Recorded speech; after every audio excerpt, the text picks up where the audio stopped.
Alors, bonsoir à tous et on vous souhaite la bienvenue sur ce premier webinaire du Centre de scénologie d'Axiom et des Pays d'Aix. Nous allons ensemble avec ma consoeur, le docteur Ouna Franquet, vous présenter deux sujets et on profite également des interrogations pour fêter Octobre Rose. Je suis le docteur Bijek, donc je m'occupe de la chirurgie gynécologique, je suis ancien chirurgien des centres anticancéreux, donc je fais également la cancérologie pelvienne et mammaire. Et évidemment, j'ai été formé pour la reconstruction mammaire. Moi, je vais vous parler du diagnostic du cancer du sein en un jour, avec son impact sur la prise en charge. Alors, l'incidence du cancer du sein, environ 60 000 nouveaux cas en France, avec 12 000 décès par an. Responsable avec une incidence qui est en pic à 50 ans, qui est considéré comme le cancer féminin le plus fréquent, qui touche environ 10% des femmes. Au cours de la vie, en fait, en France, le dépistage a été mis en place aux environs de 2004. Le dépistage se fait entre 50 et 74 ans par des mammographies tous les 2 ans et un examen clinique qui est fait tous les ans. En dehors de ces âges, de cette tranche d'âge, on a un dépistage individuel. On estime que le cancer du sein peut arriver aux alentours de 19 ans en moyenne et aller jusqu'à... Donc, l'incidence augmente avec l'âge de la patiente. Évidemment, il y a la mise en place d'un tel dispositif de surveillance du cancer a émis donc des règles de suivi pour qu'on se trouve à mettre en place un dispositif d'annonce. Ceci a été généré par des revendications de patientes en 1998 et qui ont conduit à des états généraux. Des états généraux avec de nombreuses réunions parce que les patients se plaignaient d'une mauvaise prise en charge au début, notamment au niveau de l'annonce du cancer. Ce qui a également été un constat de l'HAS qui confirmait avec des délais de prise en charge de cancer beaucoup plus longs, avec allant de 3 à 6 mois pour certaines patientes. 32% des patientes confirmaient un lieu de plus de 15 jours le moment où elles ont évoqué le cancer jusqu'au diagnostic qui pouvait aller jusqu'à 1 mois dans 15% parmi elles, quoi. L'HS a établi un objectif de prise en charge du cancer du sein qui s'établissait en 3 phases. La première phase, c'était de confirmer toutes les suspicions diagnostiques et de préciser l'histologie des cancers, accompagner l'annonce du diagnostic, donc c'était mettre en place un dispositif d'annonce et recueillir tous les éléments nécessaires pour pouvoir mettre en place une prise en charge médico-chirurgicale avec la mise en place des réunions de consultation pluridisciplinaires. J'ai un peu sillonné quelques éléments de la littérature et quelques articles intéressants qui évaluent en fait l'impact de la prise en charge des cancers, du retard des délais de prise en charge sur l'état des patientes, notamment l'impact sur le pronostic de la maladie et l'impact sur l'état psychologique des patients.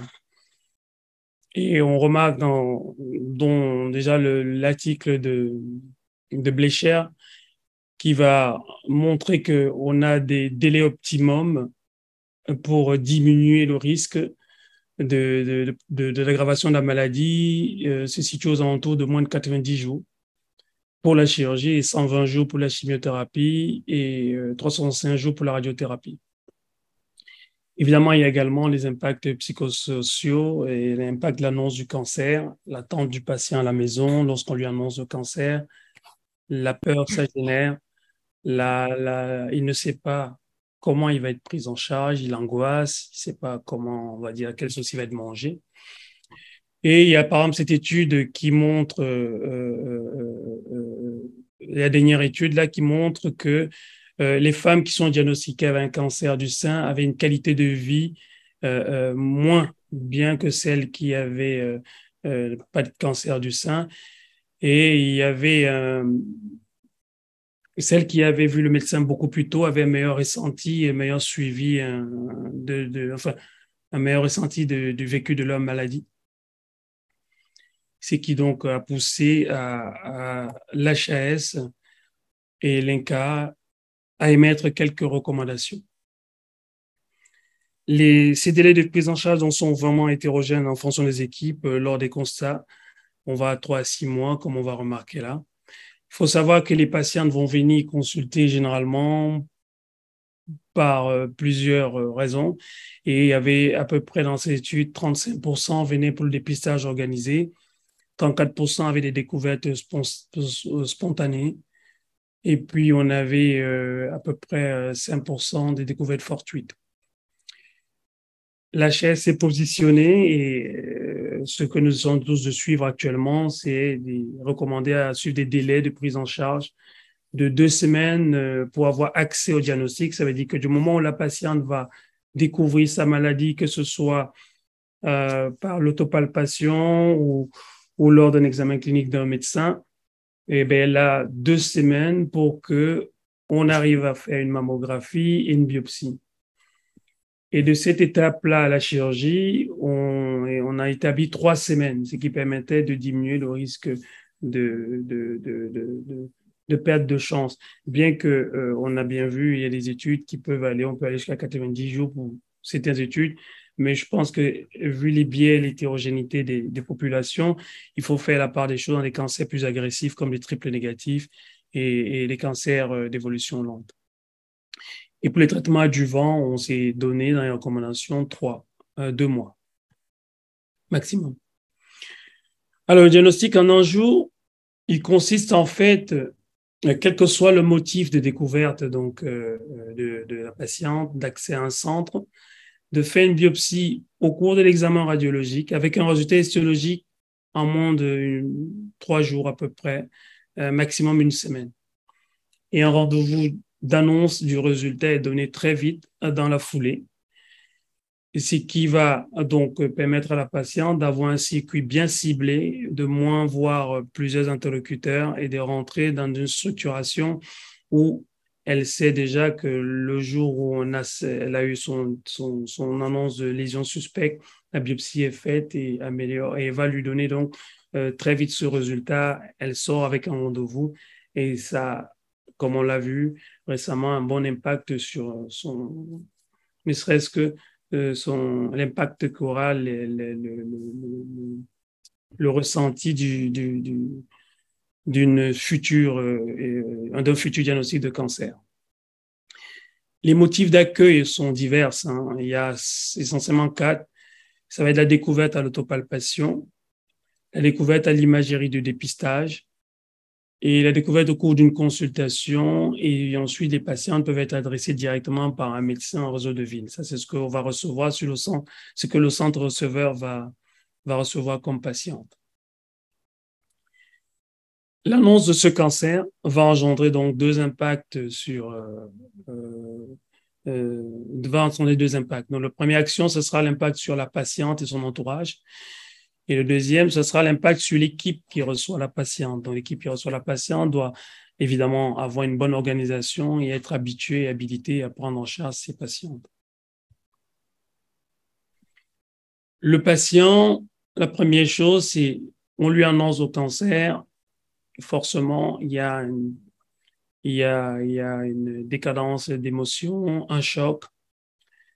Il va annoncer à son entourage la peur, beaucoup d'éléments informatifs vont arriver, le voisin, la voisine, les patients se retrouvent perdus.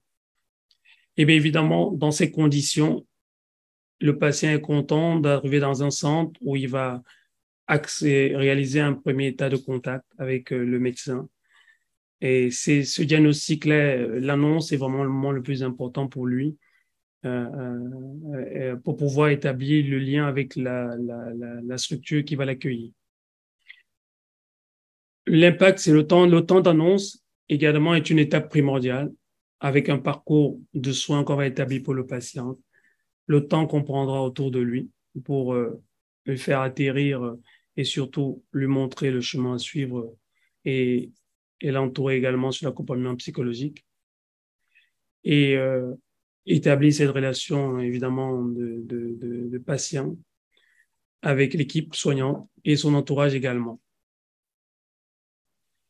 Évidemment, il y a quelques éléments. Alors, je n'ai pas sorti cette étude, mais il y a des études il y a plusieurs études qui ont évalué en fait, l'état psychique. Hein, mais ce qui est le mot qui est le plus intéressant pour moi, c'est cette phrase-là. L'annonce du cancer vient de bouleverser la temporalité psychique du patient dans un contexte de rupture. Cette annonce peut avoir un retentissement psychologique immédiat. Donc, on est tous conscients que, évidemment, c'est toujours un imprévu. On a toujours d'autres choses à faire que d'avoir une maladie. Et dès qu'on arrive, le cancer déjà nos sociétés fait peur. Donc, le patient, il est toujours, quel que soit l'entourage, il est livré à lui-même. Mais cette zone d'annonce et lui montrer en fait ce chemin est quelque chose d'assez essentiel et surtout lui montrer qu'on est prêt à l'écouter et prêt surtout à lui laisser un choix mais surtout lui montrer qu'on peut veiller sur lui. Donc ça, c'est des classiques en fait qu'on va rencontrer dans l'entrée de la maladie, hein, c'est des moments douloureux sur le patient, les proches, la peur que ça va générer, un diagnostic difficile à accepter. Voilà, il ne sait pas où il va. Et puis, ceci a entraîné, en fait, depuis tous les états généraux et la mise en place du plan cancer, on est arrivé à ce qu'on appelle le dispositif d'annonce, qui est vraiment un moment clé qui doit permettre aux patients de bénéficier de tout l'ensemble des conditions de prise en charge de cette information et surtout d'écoute et de soutien. Il y a cette étude canadienne qui a évalué l'impact sur les patientes dans les centres de diagnostic rapide, donc qui pratiquaient à peu près les mêmes techniques d'annonce rapide. Et alors l'annonce c'est surtout fait par les infirmières. Ils ont noté les patientes à qui déjà, rien que d'annoncer un diagnostic bénin, on avait déjà, bon état psychologique, bon ça paraît évident.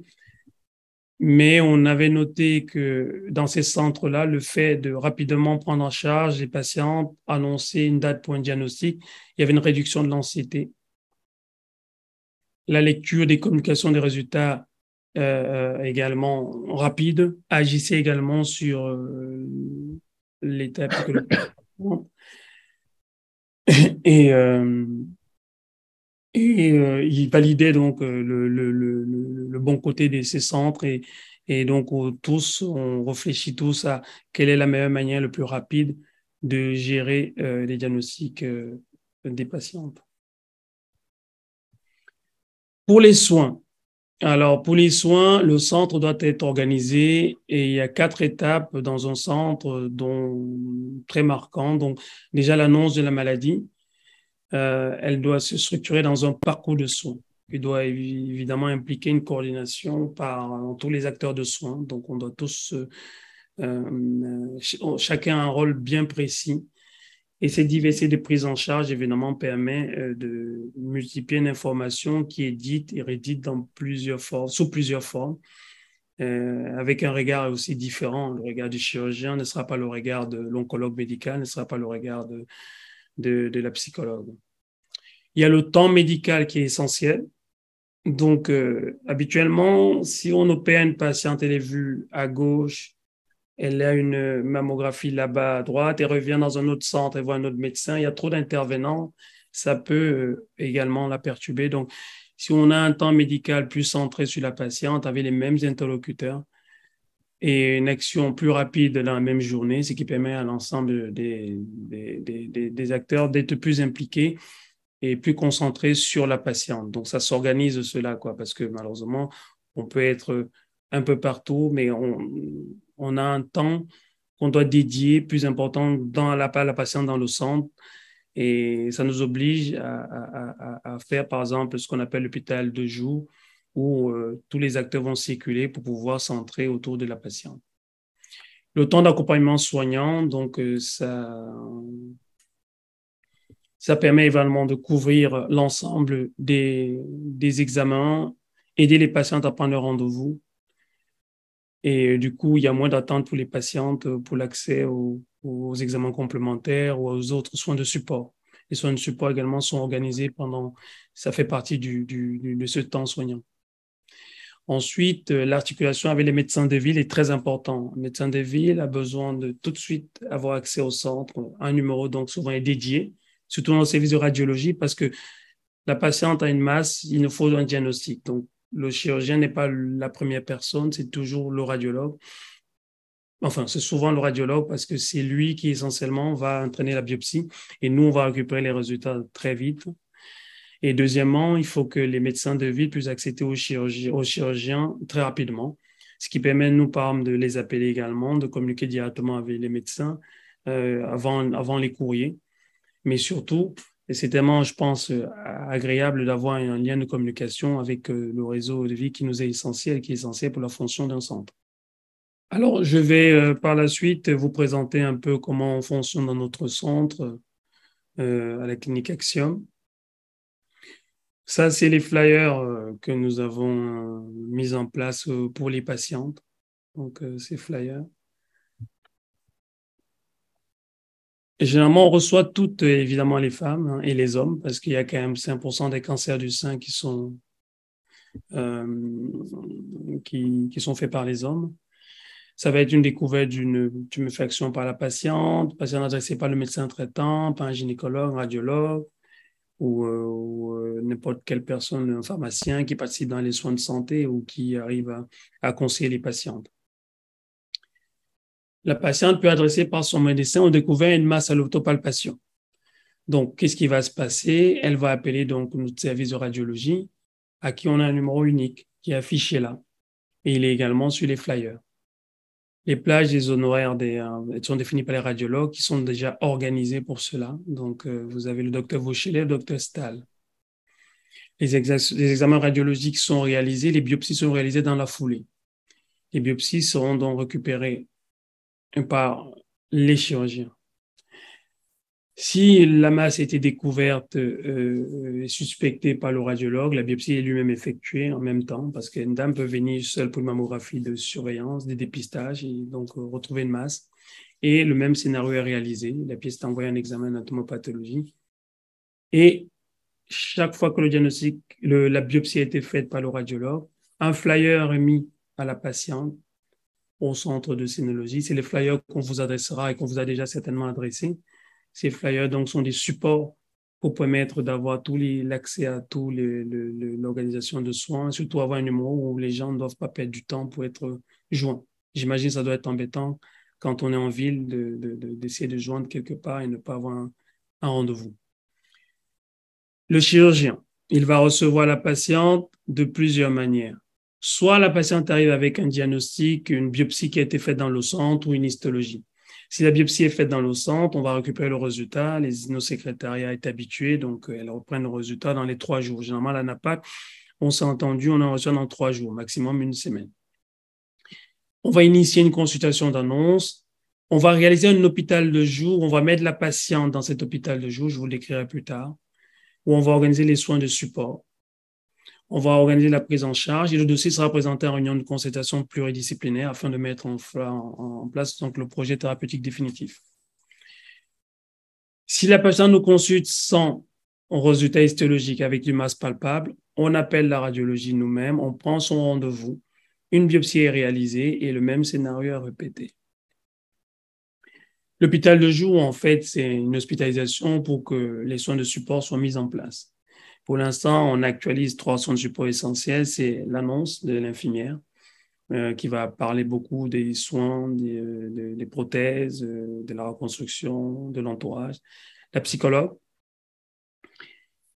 Le temps médical est essentiel parce que là, on revient revoir les patients pendant cette hospitalisation de jour et elles peuvent avoir des questions et ces questions sont essentielles également pour également diminuer le stress. Et c'est souvent le deuxième effet, comme j'ai dit, le deuxième effet qui se coule, où les patients vont revenir et avoir des nouvelles, des bonnes questions, un éveil et peut-être plus détendu pour pouvoir aborder leur traitement. Voilà ce que j'avais à vous dire. Je vous remercie pour votre attention. Merci Hilaire pour ta présentation. Donc, je vais prendre le relais. Donc, je suis le docteur Ouna Franquet, je suis chirurgien gynécologue sur la clinique Axiom à Aix-en-Provence. Et donc, je fais principalement de la chirurgie du sein avec reconstruction. Donc, je remercie Almaviva et mes santé de me permettre de vous parler d'un sujet qui, pour moi, est très important, c'est la reconstruction du sein et particulièrement la reconstruction immédiate. Donc, je n'ai pas de conflit d'intérêt. Donc, on va partir des données d'un état des lieux qui est généré par les épidémiologiques en France, publié par l'Institut national du cancer. Et en fait, on se rend compte que sur le nombre de mastectomies réalisées par an, donc ce nombre est assez stable dans le temps, eh bien, en fait, moins de 30% des patientes ont une reconstruction, qu'elle soit immédiate ou secondaire. Et ce taux est donc très faible. Et quand on s'intéresse au taux de reconstruction immédiate, on est à seulement 14%. Le taux de reconstruction immédiate dans le temps n'évolue pas entre 2011 et 2016, donc il y a une problématique qui est ancienne et on va essayer de se poser des questions et d'abattre quelques dogmes sur le sujet. Donc, les femmes qui sont atteintes d'un cancer du sein, la majorité, elles vivent longtemps. L'âge médian au diagnostic, il est jeune, c'est 53 ans. Et la majorité des patientes vont survivre à leur cancer et aller bien après et ne plus avoir de cancer, puisqu'on a 60% des stades localisés au diagnostic qui ont une survie à 5 ans supérieure à 90%. Et pour les patientes qui ont des stades localement avancés, c'est-à-dire des patientes avec une atteinte ganglionnaire au diagnostic, la vie globale est de plus de 80%. Donc, il faut traiter le cancer, mais il faut aussi penser à l'après et à la qualité de vie de la patiente. Alors, en 2021, la Société française de cénopathologie a émis des recommandations qui concernent l'accès à la reconstruction et qui donnent le champ libre à la reconstruction mammaire immédiate avec la possibilité de reconstruire une patiente, même si elle va ou si elle a eu des rayons, et même si elle va ou si elle a eu de la chimiothérapie. Et le fait que ça soit inscrit dans ces recommandations, pour moi, c'est très important, à la condition que ça n'entraîne pas de retard dans la prise en charge des soins. Il y a très peu de contre-indications donc, à la reconstruction immédiate. Il y en a une qui persiste dans le temps, c'est le cancer du sein inflammatoire. Donc, ça, c'est important de l'avoir en tête. Et une autre phrase qui, pour moi, est capitale dans ces recommandations, c'est que l'équipe qui prend en charge la patiente au moment du diagnostic de son cancer doit informer la patiente de toutes les techniques chirurgicales qui sont disponibles, notamment de la reconstruction mammaire. Et si le chirurgien qui reçoit la patiente ne pratique pas une technique ou ne pratique pas de reconstruction mammaire, il doit pouvoir référer la patiente vers un centre qui la pratique. Et ça, pour moi, c'est vraiment, vraiment hyper important. L'autre élément qui change un peu les choses, qui nous rassure pour la reconstruction, c'est qu'en fait, on peut quasiment, chez pas toutes les patientes, mais chez beaucoup de patients, proposer une reconstruction immédiate en conservant la peau et en conservant le mamelon, à condition que celui-ci ne soit ni malade cliniquement, ni radiologiquement, qu'il n'y ait pas de maladie de Paget ou qu'il n'y ait pas d'écoulement. Et donc, ça donne accès à beaucoup de patientes à des techniques de reconstruction qui sont assez satisfaisantes. Alors, pourquoi en France y a-t-il si peu de reconstruction immédiate ? Parce que nous, chirurgiens, on ne donne pas accès, ou en tout cas, on ne donnait pas accès à cette technique aux patientes lors de la consultation d'annonce et lors de la prise en charge initiale. Pourquoi il n'y a pas d'accès ? Parce qu'il y a des réticences des chirurgiens et des équipes oncologiques à proposer cette technique pour deux principales raisons. La première, et qui est tout à fait légitime, c'est la sécurité oncologique. Est-ce que le fait d'aller reconstruire un sein au moment de la prise en charge va augmenter le risque de récidive de la patiente ?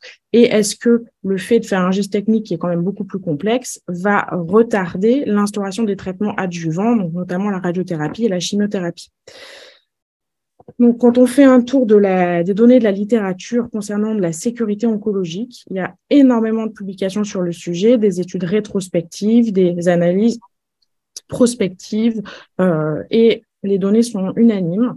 La survie sans récidive entre les bras avec et sans reconstruction chez des patientes sélectionnées, hein, c'est-à-dire avec les bonnes indications de reconstruction, cette survie, elle est identique et la survie globale également. Donc ça, c'est très rassurant.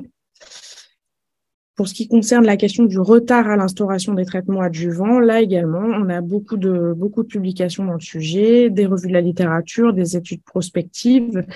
Et quand on regarde le délai entre la réalisation du geste et l'instauration du traitement, que ce soit de la radiothérapie ou de la chimiothérapie, eh bien, on voit que ce délai est non différent entre les bras avec et sans reconstruction. Donc ça, c'est intéressant. Il y a juste une étude qui est un peu discordante, mais c'était une étude uniquement observationnelle sur 600 patientes. Voilà, mais 2 semaines de décalage sur une chimiothérapie, c'est pas grand-chose. L'autre élément qui constitue un frein à l'accès à la reconstruction immédiate, c'est quand on a une indication de radiothérapie. Donc, on sait que le fait qu'une patiente ait eu de la radiothérapie, ça peut et ça va augmenter le risque de complications père et post-opératoire, mais en soi, ça ne constitue pas une contre-indication. Et le fait d'aller irradier une reconstruction ne constitue pas non plus une contre-indication. Maintenant, les équipes de radiothérapie ont l'habitude et elles adaptent leur irradiation à la présence, par exemple, d'un implant. Alors, ça va modifier le résultat esthétique, ça va générer l'apparition de coques très souvent, mais je pense que le plus important, c'est d'informer la patiente parce que la survenue de ces effets secondaires est assez imprévisible et on va avoir des patientes qui vont avoir donc, des effets secondaires graves, comme on peut voir sur la photo en bas. C'est une dame qui avait été irradiée, qui a eu une récidive et chez qui on a pratiqué une reconstruction immédiate et en fait, ça a complètement rétracté les tubes cutanés, donc on a un résultat esthétique qui n'est pas satisfaisant. Mais il n'y a pas de mise en danger de la vie de la patiente. La patiente du dessus, c'est une dame qui a eu une mastectomie bilatérale et il y a un côté qui a été irradié. Je vous laisse deviner lequel. Donc, cette dame, elle n'a pas eu d'effet secondaire lié à la radiothérapie. Alors, une reconstruction mammaire immédiate, vous allez vous demander, mais pourquoi est-ce que c'est si important pour la dame? Donc, c'est important pour sa qualité de vie, pour sa vie intime, sa sexualité. C'est important aussi pour la reprise de l'activité professionnelle parce que du coup, le fait d'avoir un volume mammaire, c'est plus simple pour reprendre sa vie au travail. Ça améliore évidemment l'image de soi et de manière plus technique, le résultat esthétique en reconstruction immédiate est souvent plus satisfaisant qu'une reconstruction secondaire. Et le fait que ces patientes aillent bien, c'est-à-dire qu'elles se sentent bien dans leur vie, bien dans leur couple, qu'elles aient repris le travail, elles vont avoir une meilleure observance des traitements, notamment de l'hormonothérapie. Et donc, elles vont aller mieux et elles vont moins récidiver. Concernant les techniques de reconstruction immédiate, je ne vais pas détailler, mais on peut proposer toutes les techniques. Alors, il faut savoir être prudent. C'est un choix qui va être déterminé par les contraintes anatomiques de la patiente et par ce qu'elle veut et surtout ce qu'elle ne veut pas. Donc, ce qui est capital à mon sens quand on se pose la question d'une reconstruction immédiate, c'est que la patiente ait compris le geste et quelles conséquences ces gestes peuvent avoir. Donc, elle doit être informée sur les risques post-opératoires. Il faut pas non plus oublier que même s'il y a une reconstruction immédiate et même si extérieurement c'est un aspect de sein, mais il y a plus de sein. C'est un volume qu'on reconstruit, c'est une image. Donc, la patiente va quand même devoir faire son deuil de son sein. Et ça, c'est très important de l'informer sur le sujet. Il faut aussi qu'elle sache que la convalescence après une reconstruction est souvent plus longue et que peut être nécessaire de réaliser plusieurs chirurgies pour avoir un résultat esthétique satisfaisant. Donc, le mot-clé, c'est l'information de la patiente. Il faut savoir proposer plusieurs consultations à la patiente dédiée sur le sujet, montrer des photos et aussi des photos des ratés, des échecs de reconstruction. Et aussi, notre rôle en tant que chirurgien, c'est de savoir récuser les patientes. Donc, il faut savoir sélectionner les patientes parce que, par exemple, une dame qui va être obèse avec des seins ptosés, une peau très fine, qui va être tabagique et diabétique, là, on sait qu'on prend beaucoup de risques et que du coup, la chirurgie va probablement pas bien se passer, que les suites vont être compliquées, qu'il va y avoir un risque de nécrose, d'infection. Et donc là, on va mettre en péril les traitements adjuvants. Et puis, il faut absolument accompagner la patiente au plan psychologique, ou au moins le proposer. Alors, quelques exemples. Donc, des photos avant-après de patientes qui ont eu des reconstructions immédiates. Donc, là, pareil, avant-après. Donc, ce sont des implants avec une période qui est pas très jolie. Il faut aussi prévenir les patientes que le post-opératoire immédiat, c'est pas beau et que ce qui est important, c'est de voir à distance. Donc là, avant, c'était des patientes avec des gestes bilatéraux. Là, ce sont des gestes unilatéraux avec ou sans conservation du mamelon. Et puis, avec sur la patiente de gauche en bas, vous voyez une période où il y a eu un retard de cicatrisation. Donc, on a accompagné la cicatrisation et finalement, ça s'est bien passé. Cette patiente, elle a une asymétrie, mais elle n'a pas envie de toucher l'autre sein et elle est très contente comme ça. Ce qui est important aussi dans toute la reconstruction, c'est qu'il faut savoir il faut pas, nous, avoir un objectif esthétique. Il faut que ça soit la dame qui mette son curseur. C'est-à-dire que nous, on peut être très satisfait d'un geste et la patiente ne l'est pas. Et donc, il faut qu'on essaye au maximum de l'accompagner. Et inversement, nous, on peut être insatisfait du résultat et la patiente va être contente parce qu'en fait, elle avait un objectif uniquement de volume ou voilà. Donc, on doit l'accompagner là-dedans. Et puis, on n'est pas obligé de faire des seins de pin-up. Cette dame, elle voulait juste avoir une poitrine qui ressemblait à celle qu'elle avait avant, mais sans la rétraction. Et voilà ce que ça donne entre avant et après. Donc, en conclusion, trop peu de patientes actuellement se voient proposer une reconstruction immédiate, alors que on ne met absolument pas en péril la vie de la dame à réaliser ce geste dans de bonnes conditions, bien sûr, et qu'on va améliorer sa qualité de vie. Il y a très peu de contre-indications actuellement, et on peut proposer une reconstruction, même si la patiente va avoir une chimiothérapie derrière ou des rayons. Et savoir proposer ce geste à des patients pour qui c'est accessible techniquement, c'est améliorer leur qualité de vie pour des patients qui nous vivent longtemps. Voilà. Merci de votre attention.